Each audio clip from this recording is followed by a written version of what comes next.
Agora então é hora do quadro Sua Saúde.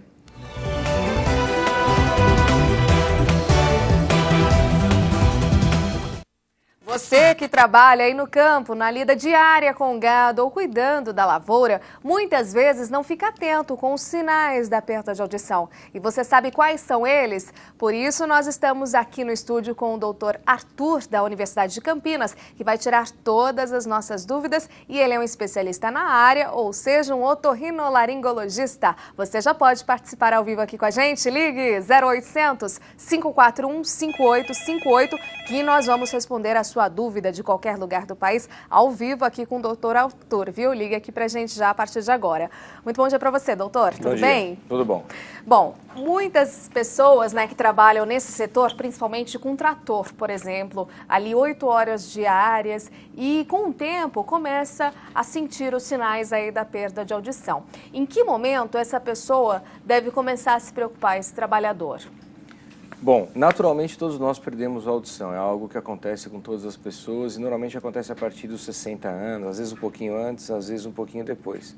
Agora, quem trabalha em ambientes ruidosos, e depende do tempo que trabalha no ambiente ruidoso, quantas horas por dia, isso pode começar a acontecer antes, é uma sobreposição da perda de audição natural que ocorre com o tempo, com a idade, com a exposição do trabalho.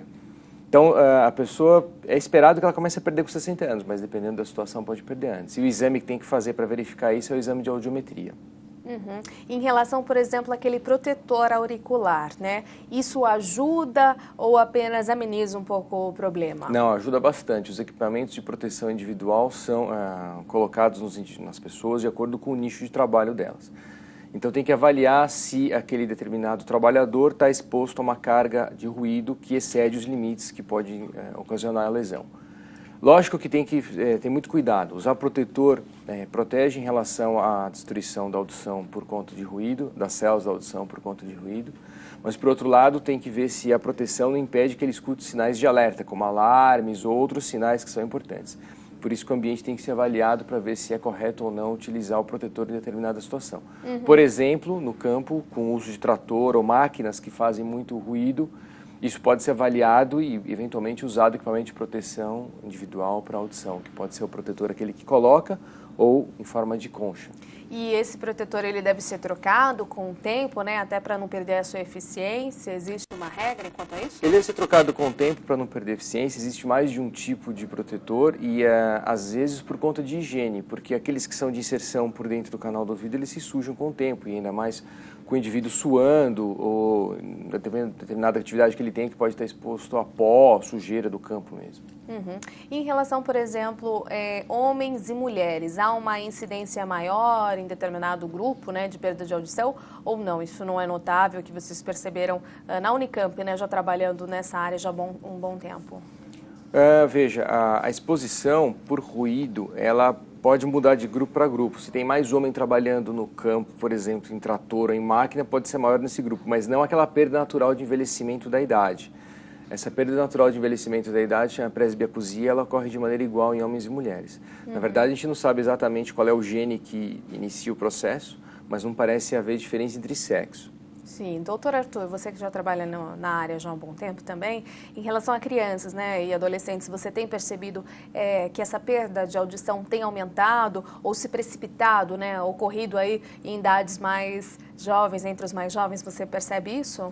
A gente não percebe ainda, mas a gente já sabe que isso provavelmente vai ocorrer, porque os adolescentes estão escutando, por um outro motivo, música de intensidade muito elevada e com fones de ouvido que são muito sofisticados, ou seja, que realmente não distorcem o som. Isso faz com que os adolescentes escutem por longos períodos o som, já que eles usam tocadores de MP3, que duram muitas horas, tem muitas músicas, e com fones de ouvido de inserção ou de concha, que são extremamente sofisticados. Então, a lesão vai ocorrer por exposição ao ruído, da mesma maneira que acontece numa máquina, numa fábrica ou no campo, só que usando o som agradável que é a música. E o que é mais perigoso ainda, porque a pessoa não percebe que isso está ocorrendo.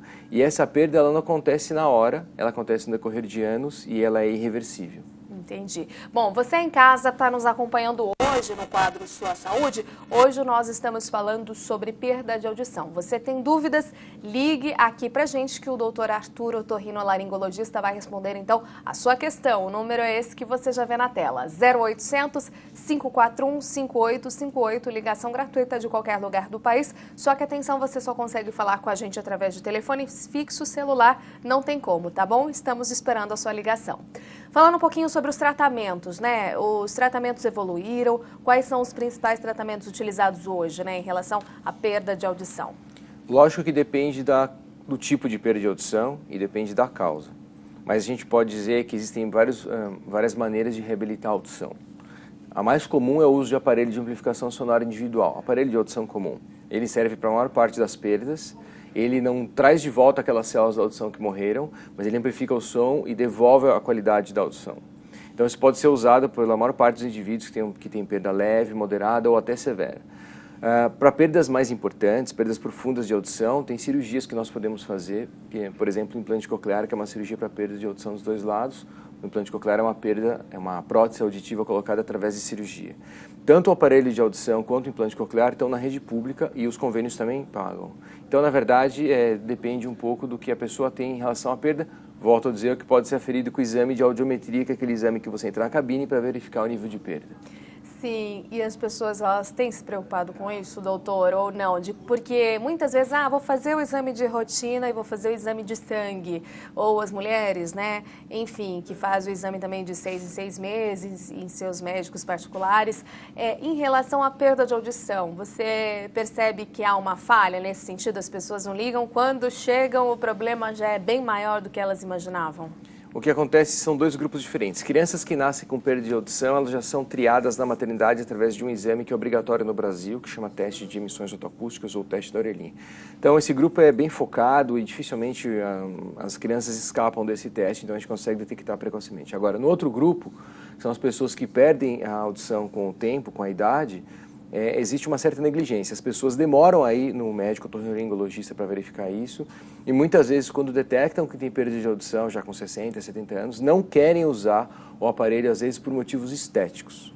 Então esse é um problema que tem que ser trabalhado na população brasileira, que na verdade os aparelhos são muito pequenos, vão trazer benefícios bastante grandes, mas existe uma certa dificuldade de embutir esse conceito na população. Mas hoje já está melhorando um pouquinho isso, essa consciência, ou mesmo os médicos quando vão falar isso para a pessoa, que enfim, é mais importante a saúde, a gente sabe, a estética e os aparelhos, como você disse, estão se modernizando, né? Nos outros países isso já, enfim, por exemplo, Estados Unidos ou países da Europa, é normal você encontrar pessoas e que não estejam tão preocupadas ali com a estética do aparelho. É verdade. Os aparelhos que nós usamos aqui ou na Europa, nos Estados Unidos, são os mesmos em qualidade, são muito bons, a mesma qualidade, inclusive os que tem na rede pública no SUS.